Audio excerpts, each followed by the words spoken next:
Good morning साथियों। आज इस क्लास के अंदर हम रिवीजन देखेंगे।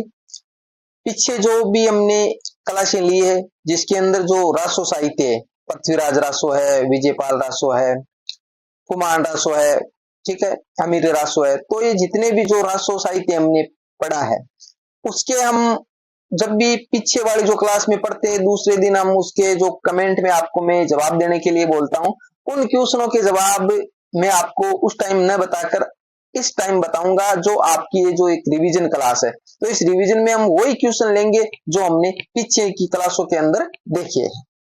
तो मैं बीएल लूणा, मेरे यूट्यूब चैनल स्टडी टाइम में आपका हार्दिक स्वागत करता हूं। अगर आप मेरे चैनल पर पहली बार विजिट कर रहे हो तो चैनल को सब्सक्राइब कर ले, बेल आइकन को ऑल पे प्रेस कर ले ताकि जब भी मैं कोई नया वीडियो अपलोड करूं तो उसका नोटिफिकेशन आपको तुरंत मिल सके। चाहे आप किसी की भी तैयारी कर रहे हो जिसके अंदर आपके हिंदी भाषा लगती है तो आप मेरे चैनल से नियमित जुड़ सकते हैं। फर्स्ट ग्रेड और सेकंड ग्रेड की मैंने पहले से ही जो क्लास है वो अपलोड कर रखी है, उसकी सारी वीडियो है वो एक प्लेलिस्ट बनी हुई है फर्स्ट ग्रेड के नाम से और एक सेकंड ग्रेड के नाम से। वहां पर आपको सारी वीडियो है वो कंटिन्यू मिल जाएगी। इसकी जो पीडीएफ फाइलें होती है वो मैं टेलीग्राम पे अपलोड करता हूं, तो उस टेलीग्राम को भी आप ज्वाइन कर लीजिए।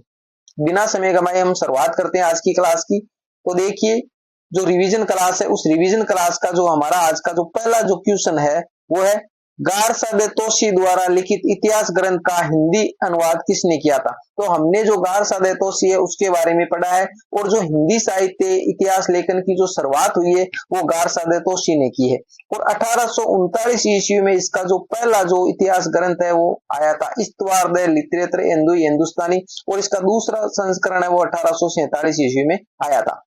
बाद में इसका जो हिंदी अनुवाद किया गया तो वो हिंदी अनुवाद किसने किया था उसका नाम बताना आपको, तो वो था लक्ष्मी सागर वार्ष्णेय।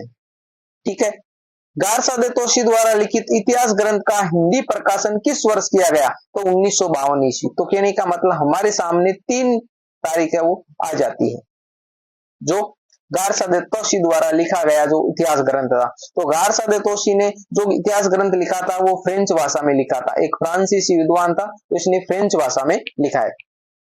1839 ईस्वी में पहला प्रकाशन है, दूसरा 1847 ईस्वी में फिर इसका हिंदी में अनुवाद किया गया, क्योंकि जो फ्रेंच भाषा में था तो हिंदी के जो लेखक है वो समझ नहीं पा रहे तो इसका हिंदी अनुवाद किया गया और वो 1952 यानी इसका हिंदी अनुवाद किया गया और वो हिंदी अनुवाद 1952 में किया गया। किसने किया था? लक्ष्मी सागर वार्ष्णेय। तो अच्छे से आपको ध्यान में रखना है।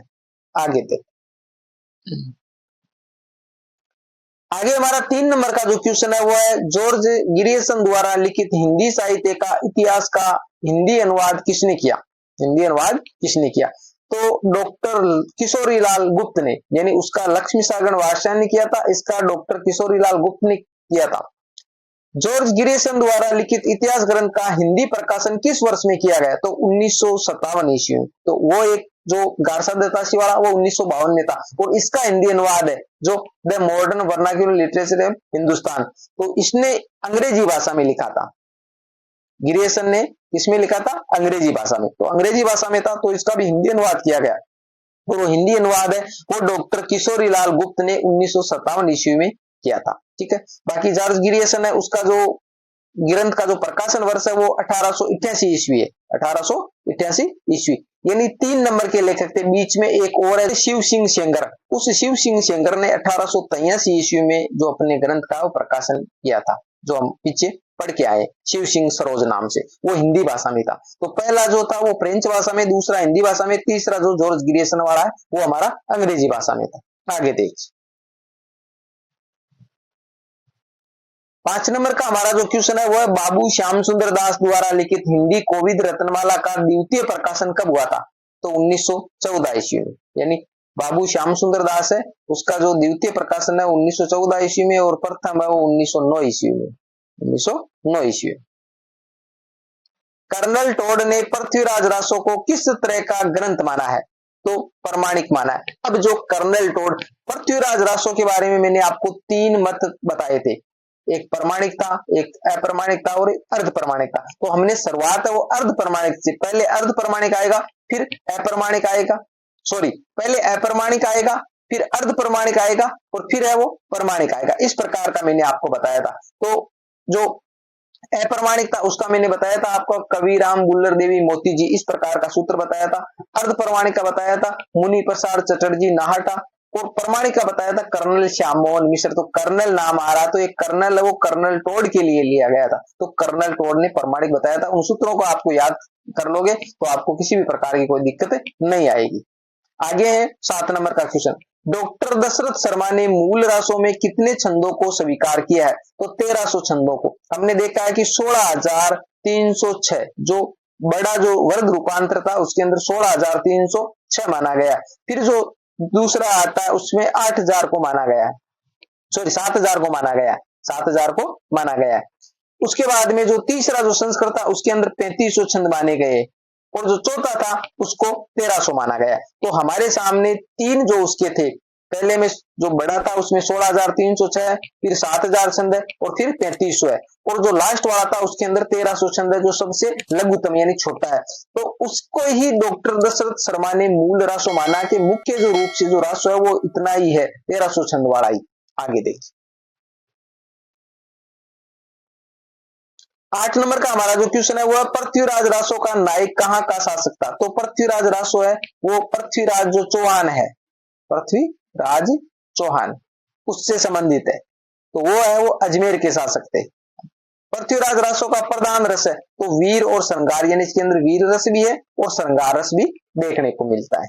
आगे देखिए बहुत ही शानदार क्लास है आपके first grade, second grade, college lecturer, और आपके इसके अलावा जो डीएसएस भी है, इसके अलावा नवोदय है, टीजीटी, पीजीटी, जो जितने भी जो एग्जाम होते हैं जिसके अंदर आपके हिंदी साहित्य का इतिहास है, यही क्वेश्चन है जो बार बार पूछे जाते हैं। तो आप नियमित रूप से इस चैनल से जुड़ जाइए, आपको बहुत ही अच्छा फायदा होने वाला है।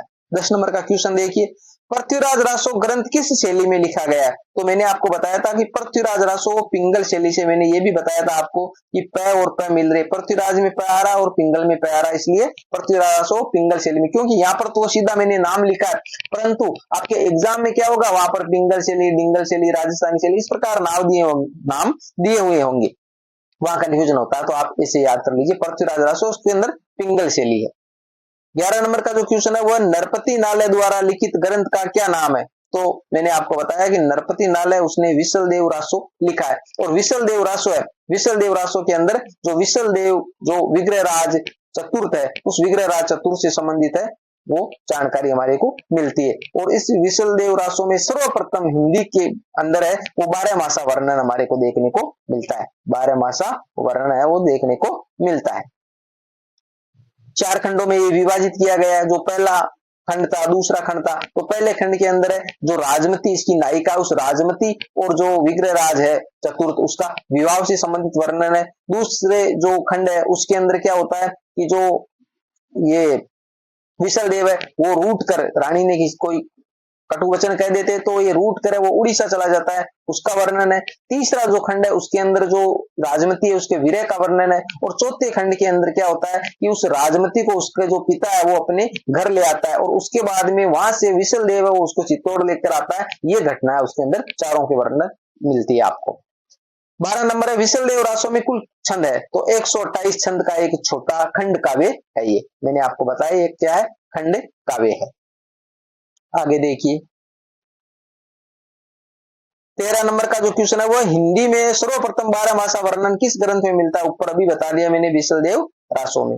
14 नंबर है विशल देव रासो की नायिका कहां की रहने वाली थी? तो ये मालवा की रहने वाली थी, और नाम क्या था इसका? राजमती।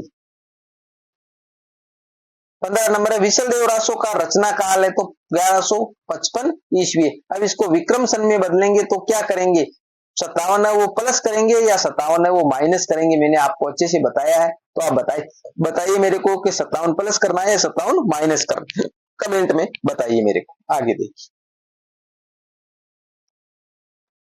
16 नंबर का हमारा जो क्वेश्चन है वो है परमाल रासो के रचनाकार है, तो मैंने आपको बता दिया जगमित। सारी क्वेश्चन है वो पीछे हमने किए है, और ये जो कमेंट में मैं आपको पूछता हूं, बाकी जो पहले दिन जो क्लास होती है उसमें हमने अच्छे से पढ़ा है। परमाल रासो का अन्य नाम क्या है? आला खंड, आला खंड। क्यों? क्योंकि जो आला, आला और एक उदल, ये दो वीर थे, कहां के थे? महोबा के। महोबा के।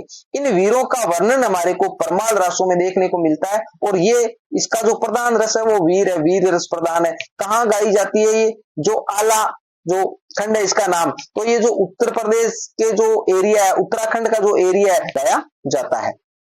गाने योग्य ये लिखा गया है। दूसरी बात है, इसको वर्षा ऋतु में गाया जाता है। वर्षा ऋतु में कौन कौन से? आषाढ़ का जो महीना होता है, आषाढ़ और एक श्रावण, ये जो 2 महीने होते हैं इनमें इसको ज्यादा गाया जाता है। आगे देखो 18 नंबर का क्वेश्चन है, परमाल रासों का सर्वप्रथम प्रकाशन चार्ल्स इलियट ने किस वर्ष में करवाया था? तो 1865 ईस्वी में। चार्ल्स इलियट कौन थे? वहां के जो कलेक्टर थे। तो चार्ल्स इलियट ने इसको 1865 ईस्वी में आला खंड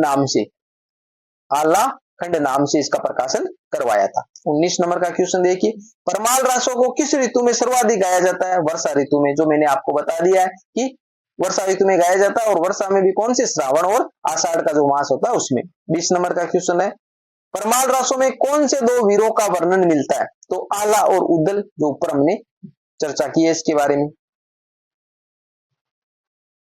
21 नंबर का हमारा क्वेश्चन है, दलपत विजय की रचना का नाम है?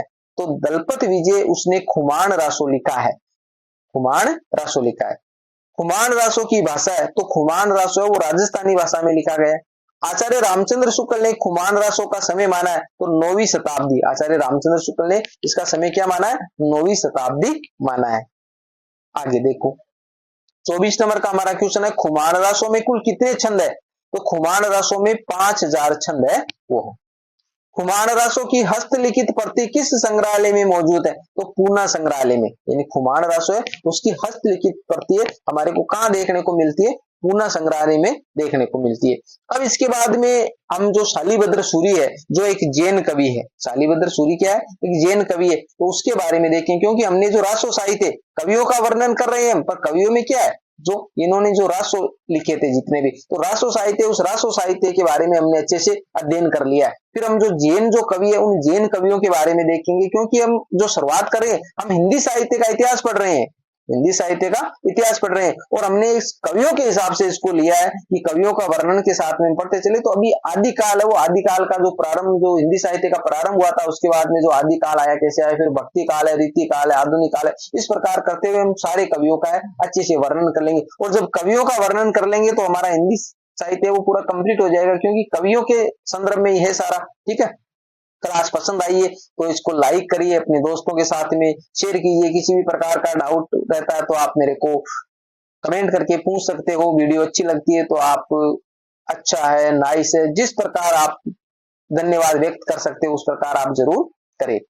अभी तक आपने चैनल को सब्सक्राइब नहीं किया तो सब्सक्राइब जरूर कर ले, आपको एग्जाम तक बहुत ही अच्छा फायदा होने वाला है। मिलते हैं अगली वीडियो में, तब तक के लिए जय भीम, जय भारत।